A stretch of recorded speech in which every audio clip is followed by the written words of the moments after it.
آپ صلی اللہ علیہ وسلم کے نام پر انگوٹھے چومنا کیسا ہے؟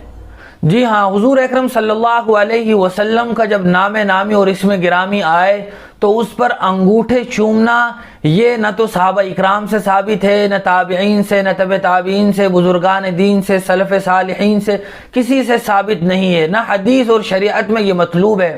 مطلوب تو یہ بات ہے کہ جب حضور اکرم صلی اللہ علیہ وسلم کا اسم شریف آئے تو ہم ان پر درود پڑھیں۔ انگوٹھے چومنا یہ ہماری خود کی من گھڑت ایک بدعت ہے جس کا ترک کرنا اور چھوڑنا ضروری ہے۔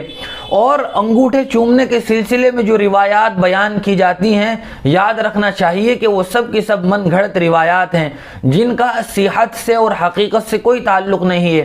علامہ جلال الدین سیوطی ایک بہت بڑے مفسر بھی اور محدث بھی گزرے ہیں، انہوں نے کلام کرتے ہوئے فرمایا ہے کہ یہ سب روایات من گھڑت ہیں، لہذا جب آپ کا نام آئے تو ہمیں درود پڑھنا چاہیے، نہ یہ کہ ہم انگوٹھے چومنے میں مشغول ہو جائیں۔